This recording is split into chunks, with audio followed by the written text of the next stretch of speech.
Tom, are you finally going to give it up and stop picking the Packers to win when you know they're going to lose? No.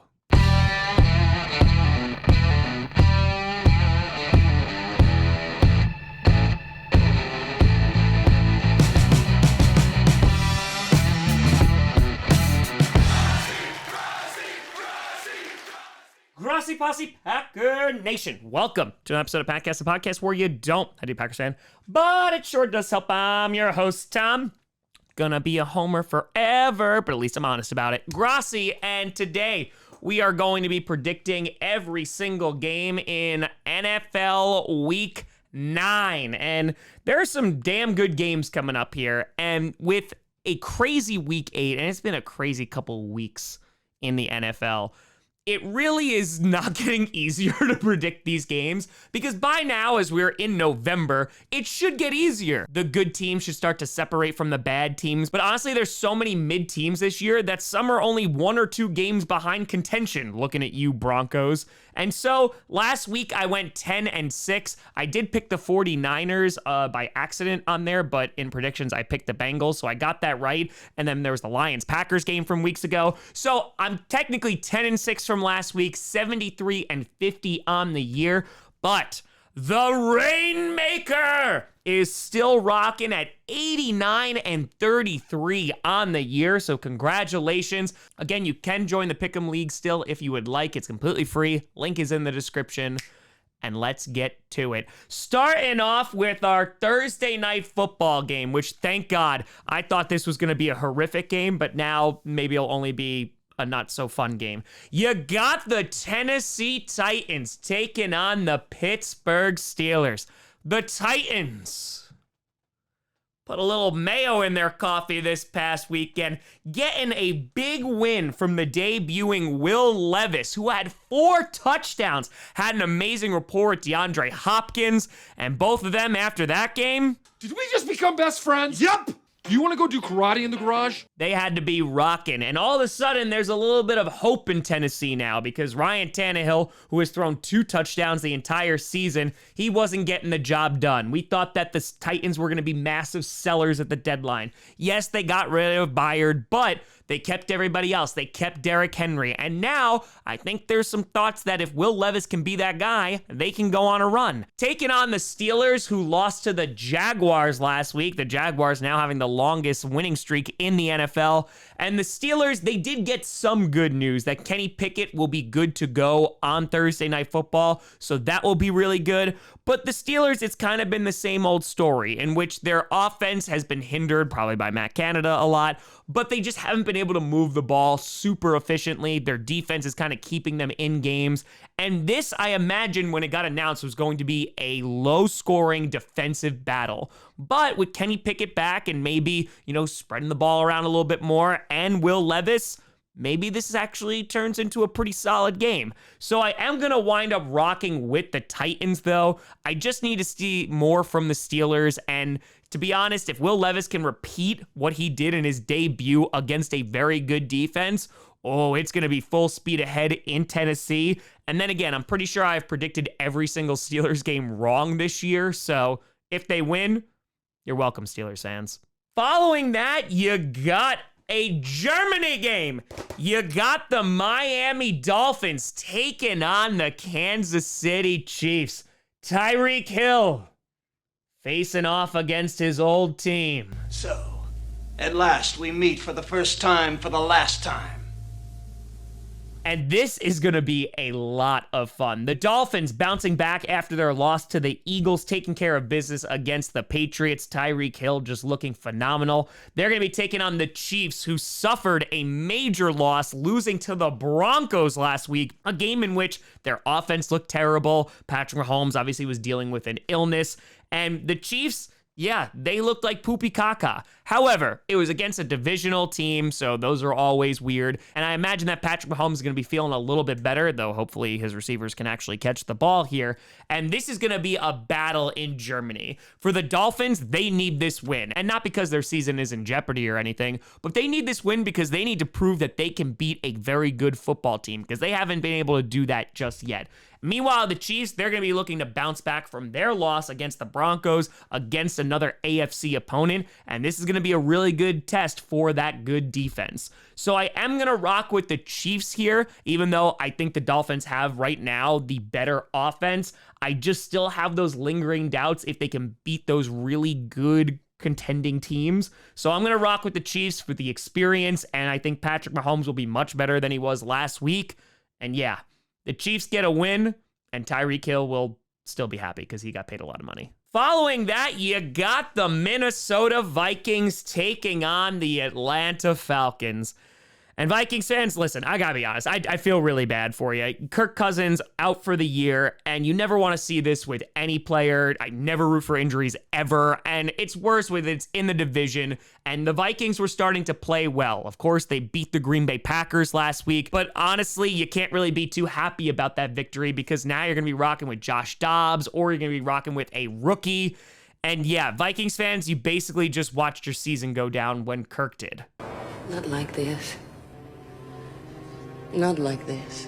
And so I gotta be honest, I feel for you. And they're taking on the Falcons who are on the receiving end of those Will Levis touchdowns. And the Falcons, they're a weird team. I mean, they have the talent there. I still think they're going to be contending for a division title in the NFC South because that division is a disaster right now. But Heineke is going to be getting the start moving forward, at least for this week, and I think that's definitely going to help. Facing off against the Vikings, who their defense is better, their O-line is good, but starting either Dobbs or a rookie QB, I have to go with the Falcons here. I just think that they're going to be a little bit more prepared. Heineke is a veteran, and he looked better than Desmond Ridder. So for right now, I gotta go with the Falcons. And yeah, sorry, Vikings fans. I don't know if he'll get better anytime soon. Following that, you got the Arizona Cardinals taking on the Cleveland Browns. The Cardinals, well, they shipped Josh Dobbs off because they were like, Kyler Murray's kind of healthy, so bye-bye. I am Joshua. It was nice to meet you. Now go away. Yes. But they suffered a loss against the Ravens last week, and they were able to hang in there for a little bit. They came back at the end, but the Cardinals, they really need Kyler Murray to come back because that will give that offense that kind of big shot in the arm that they need, because they are not the worst team in the league. They're actually playing competitive football, and I think once Kyler Murray returns, it should be even better, and it's going to be interesting to see how much he can lift up that team, especially after that major injury. Meanwhile, taking on the Cleveland Browns, who suffered a defeat against the Seattle Seahawks. And the Browns, listen, they've been friends with the refs the past couple weeks, but it couldn't save them last week. Their defense, which has been phenomenal, unfortunately couldn't hold up against the Seahawks on that final series. And to be completely frank with you, they just need a quarterback. I don't know if Deshaun Watson is that answer, but PJ Walker isn't the answer either. So heading into this game, it's going to be interesting. I'm going to say the Browns are probably going to get the win. I just believe in their defense a bit more. And regardless of who's playing quarterback, I think that offense should be able to do just enough to beat the Cardinals. But I imagine this is going to probably be an ugly game that the Browns are going to wind up winning. Following that, you got the LA Rams taking on the Green Bay mother-loving Packers. The Rams, nothing went well for them last week, losing to the Cowboys. Their offense struggled. Matt Stafford was injured, and the defense looked bad. Everything was just very, very bad for the Rams. Now, heading into Lambeau, though, this week, they might still win because the Packers, good God, they are not a good football team right now. And if they keep playing like this, it is going to be a long and cruel winter. I'll give you a winter prediction. It's going to be cold, it's going to be gray, and it's going to last you for the rest of your life. The Packers just can't get anything going in the first half. Their offense is not functioning well. Their defense is not playing up to what we expect of them, considering all the investment that the Packers have put into the defense. And yeah, they just traded Rasul Douglas, so that's not going to make the defense better either. Now, the Rams, if they have a backup QB, maybe the Packers will be able to get it going a little bit more. But again, regardless of the QB they're playing against, they just don't show up in the first half on offense. And going up against Aaron Donald with that offensive line is not going to help. So this is going to be a really challenging game for the Packers, regardless of who's at QB for the Rams. So yeah, I'm going to go with the Packers, but as you could tell by my voice, my confidence is shaking very, very much so. But I'm going to roll with the Pack until I die. So Packers win, and if they don't, well, that's why God created alcohol. Then you got the Washington Commanders taking on the New England Patriots. Both these teams suffering losses last week, though the Commanders, they went toe-to-toe with the Eagles once again, but after losing to the Eagles, they were like, okay, time to ship off everybody. Montez Sweat, Chase Young, they are off that defensive line now, which should make their pass rush worse because they've both been having pretty good seasons. Of course, Chase Young couldn't really stay healthy over these past few years, so they get a comp third for him. And Montez Sweat, they get a second, which is kind of like a late first because it's the Bears pick. And so I like the compensation that they got, though I think they could have gotten more for Chase Young, but that's definitely going to reduce the efficiency of that defense. Meanwhile, you got the Patriots who, yeah, Robert Kraft is going to have to start having those conversations with Bill Belichick. How would you say your mental focus is? Oh, it's focused. I haven't, look, I have trouble even saying to myself, my own head, the number of years. I no more think of myself as being as old as I am than fly. And not to get him out as head coach, of course, but that GM position, I think, needs to be filled by a different individual. Whether Belichick will give that up or not, we shall see. But both these teams are not good, but I believe in the Commanders a little bit more. Sam Howell has shown some really nice progress, even though he's behind a really bad offensive line and gets sacked a cajillion times a game. I am going to rock with the Commanders here. It is being played in Foxborough, so there's a decent chance that the Patriots are able to move this ball against the Commanders defense, especially minus Sweat and Young. But I believe in the Commanders offense just a bit more. I like Sam Howell a lot, and regardless of what the Patriots defense throws at him, he keeps on getting back up. So I'm going to go with the Commanders here. Then you got the Chicago Bears taking on the New Orleans Saints.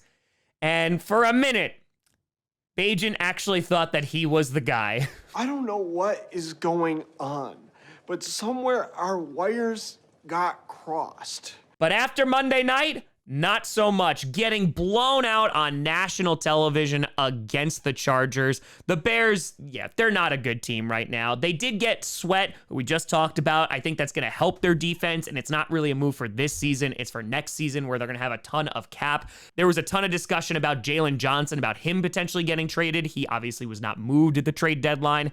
And the Bears, they're just a team who's kind of waiting for the end of the season. We'll see if Justin Fields is able to return at some point, but yeah, they're not good. But meanwhile, the Saints, where the hell did that come from? The Saints actually looking like a capable offense. Pete Carmichael deciding to dress as a good offensive coordinator for Halloween.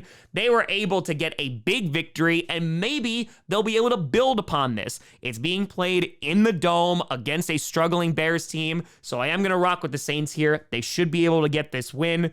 And hey, maybe you'll actually see a good Saints offense 2 weeks in a row. One can dream. Then you got another bird battle. Graphics that we don't have, or whatever Johnny wants to do. Johnny, just put a picture of your face. People need to see it. Meanwhile, you got the Seahawks taking on the Ravens. This should be a phenomenal game in Week 9. The Seahawks coming off a big win, JSN getting that game-winning touchdown, and the Seahawks offense is still not perfect. There's still that debate about Geno Smith amongst the Seattle fan base, but their defense, they go and get a big acquisition from the Giants to help their pass rush. Their secondary is already playing really, really well. The Seahawks are positioned to be a good contending team this year. Oh, and the 49ers are also free falling. So the Seahawks are number 1 in the NFC West. They're taking on the Ravens, who flew to victory last week. And the Ravens didn't play their best game against the Cardinals, but damn, you gotta like the way the Ravens are playing football, in which they are just a solid, balanced team who has the potential to be great when their offense is clicking. And right now, both of these teams are in first place in their respective divisions heading into this matchup. Look at us. Look at us. Huh? Who would have thought? Not me. So this game is gonna be one of the best in week 9. I am going to roll with the Ravens here because I think they're a little bit more balanced. The Seahawks, with their red zone struggles, I think are going to potentially struggle against a good Ravens defense. And Lamar Jackson's going to be a real interesting test for that Seahawks defense. So I'm going to go with the Ravens for right this second, but I think this is going to be a battle. And yeah, you're going to find out a lot about these teams this week and which team is for real, for real. Following that, you got the Tampa Bay Buccaneers taking on the Houston Texans. The Buccaneers losing to the Bills on Thursday Night Football, and Mike Evans is sitting there now after the trade deadline has passed. Don't forget, you're here forever. Probably not too happy. And listen, the Buccaneers are a solid team. Their defense is solid. Their offense is pretty solid, which again has the potential depending on how well Baker Mayfield plays. But the Buccaneers, like, their ceiling is winning the NFC South right now. They're going through this weird rebuild, and it makes sense that they're having some struggles. They're taking on the Texans, who lost to the Panthers last week, giving the Panthers their first win. CJ Stroud, who I really, really like and has been playing really, really well. The Texans did not put together their best game. I do worry about their run game because I thought Dameon Pierce was going to be a lot better this year. I know their offensive line has had some injuries, but a bit surprising there. And this game, it's kind of a coin flip. The Buccaneers, I can definitely see them winning this game, coming off a little bit of an extended rest after that Thursday Night Football matchup. And the Texans, they're going to be out for blood after losing to the Panthers. I'm going to give the Texans the benefit of the doubt, and I'm going to say that CJ Stroud's going to play a bit better. Maybe they're going to be able to move that ball against a good Buccaneers defense, but it is going to be a challenge. I imagine this is going to be a close game, but I'm going to rock with the Texans, and let's see if they can avoid dropping 2 straight. Following that, you got the Indianapolis Colts taking on the Carolina Panthers. The Panthers won a game! Finally! You did it! You did it! Confetti, congratulations. It's a big deal. Bryce Young, who's looking better and better every single week behind a bad O-line and also with a not so great receiving core. This is the kind of stuff you want to see if you're a Panthers fan, because this season obviously is not going well. And so now you're just hoping that you have the franchise guy in Bryce Young, and that little bit of progression you see every single week is a great sign. They're taking on the Indianapolis Colts, who lost to the Saints last week. And again, it's going to be a what-if season for the Colts. They're doing some weird things. Their secondary is really not good. Jonathan Taylor was rushing really well in the first half, and then they just stopped giving him the ball in the second half. And of course, with Richardson out for the season, you're just kind of like, this just sucks all the way around. However, I do think the Colts are talented enough with Gardner Minshew, if he's on, to defeat the Carolina Panthers. The Panthers have a pretty solid defense, and that offense is improving, but I think the Colts are still the better football team here. So I'm going to pick Indianapolis for the win, but who knows? Watch out. Panthers win. They got a little winning streak going on. Then you got the New Jersey Giants taking on the Vegas Raiders. And listen, Raiders fans, regardless of what happens this season, you're free. You did it. The bad man is gone. Josh McDaniels fired at 1 o'clock in the morning Eastern time last night. And not only that, GM, offensive coordinator, gone. And it makes sense because Devontae Adams, after that Monday night game, I just want to be appreciated. I want to be appreciated. Oof. And Raiders fans, I didn't think you were going to be able to be free of Josh McDaniels. You're still going to have to pay him for the next 4 years. But this is good news for the Raiders franchise, because now you can begin to move forward, because this season was not going well. You lost on Monday Night Football against the Lions. And now it's like, all right, hopefully whoever we bring in next, whoever's going to eventually be our permanent head coach, maybe they can steer us in the right direction. Meanwhile, they're going to be taking on the Giants, who got into one of the worst games I've ever laid my eyes on against the Jets. They had -9 passing yards. -9. And they almost won that game. Tyrod Taylor getting injured. He went to the hospital. Tommy DeVito came in, and you saw how that went. But Daniel Jones is going to be active and playing against the Raiders, which is a big boost for them. I think with a healthy Saquon and Daniel Jones, maybe that Giants offense can kind of find some life. I know they've been okay with Tyrod Taylor, but here, this could be a chance for them to bounce back and maybe reclaim the season a little bit. So I am going to go with the Giants getting the win. I know the Raiders are going to be starting Aiden O'Connell, which I know fans are very, very excited about because there was no excitement about Jimmy G. But I think Aiden O'Connell kind of starting his first big game here might struggle a little bit. The Giants defense has been their bright spot. So I am going to go with the Giants to get the win. But hey, Raiders fans, all is well. Then you got the NFC East showdown we've been waiting for. You got the Dallas Cowboys taking on the Philadelphia Eagles. The Cowboys, they came out swinging against the Rams last week. The offense was phenomenal. The defense was really good. And Dak Prescott and CeeDee Lamb, oh, that was special last week. And again, haters are going to say it's just the Rams. But the point is, they were able to put up a lot of points against the Rams, who have been a solid team thus far this season. They're taking on the Eagles, who went toe-to-toe with the Commanders, but got the win, even though the brotherly shove didn't work last week. The Eagles are arguably the best team in football. They have the best record. And Howie Roseman, he just keeps on adding talent. Guess what? It grows the economy. Benefits everybody. Hurts nobody. So this is going to be a big game because not only for the division, but for the entire NFC conference. The Cowboys, they need to prove themselves that they can beat good football teams because they just haven't yet. And the Eagles, they want to make sure that they remain atop the division and maintain their trajectory, which looks like it's going to be the first seed in the NFC. So this is going to be a battle. The Cowboys, I just don't think they've done enough to convince me that they can beat contenders. So I'm going to go with the Eagles, who are playing good football right now. A.J. Brown is a monster and is breaking records. That defense is really, really great. So yeah, being played in Philadelphia, I'm going to have the Eagles get this one, and they're going to continue to fly. Following that, you got a Sunday night football game that could actually be good. You got the Buffalo Bills taking on the Cincinnati Bengals. The Bills coming away with the win on Thursday Night Football against the Buccaneers. Still didn't look fantastic, but were able to get the job done, even though they played really conservative football at the end, but not enough to run the clock out. It just seems like coaching is an issue in Buffalo. However, they got a big acquisition, a big trade. They got Rasul Douglas from the Green Bay Packers, and I'm just going to tell you right now, you guys got a dog. He is a great leader. The guys look up to him. He's a great player. He's a ball hawk, whether it's interceptions or it's full-blown pick sixes. Yeah, Rasul Douglas is that guy and is going to make your secondary better and your locker room better. So you take care of him, Buffalo.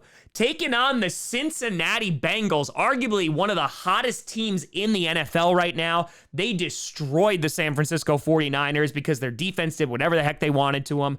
And on top of that, that offense was moving and grooving. Mixon had a nice day. The air attack is back. Joe Burrow looks to be in top shape.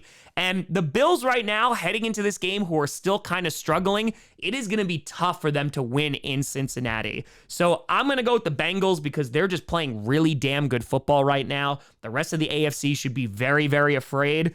And hell, if the Bengals win, Joe Burrow might even bust out a celebratory cigar. Because I'm a stud.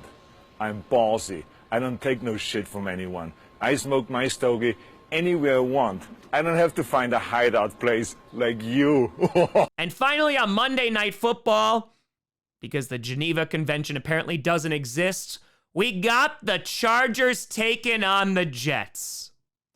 Why wasn't this flexed out? Why do I have to watch both these teams in prime time again? The Chargers, listen, they had a really, really good game. Justin Herbert was phenomenal against a bad Bears team on Sunday Night Football. Their defense was able to get after the Bears, but they're going to have a little bit of stiffer competition against the Jets. The Jets winning that ugly, atrocious game against the Giants last week. And the Jets, they have a win streak going on right now, and it is ugly, ugly wins.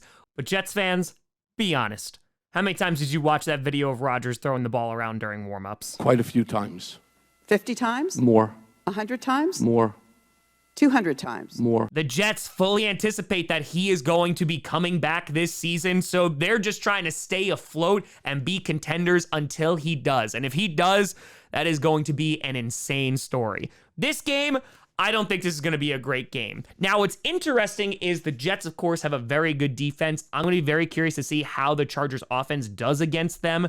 I do think that the Chargers defense shouldn't have a problem with Zach Wilson. Maybe Breece Hall, though, will get more involved.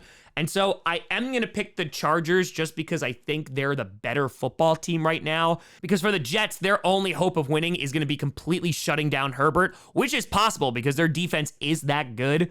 But yeah, the Chargers, I imagine, are just going to be able to put up more points. But if the Jets win again, we're going to have to see them in primetime still. And that's the ultimate loss. But let me know what you think down in the comments below. Who do you think is winning this week? Let me know. You know, I saw me at Tom Grossi Comedy, all social media see down below. A big shout out and thank you to all the patrons and YouTube members for their extra support on this channel. But thank you so much for watching. I'm Tom Grossi. And as always, go Pack Go.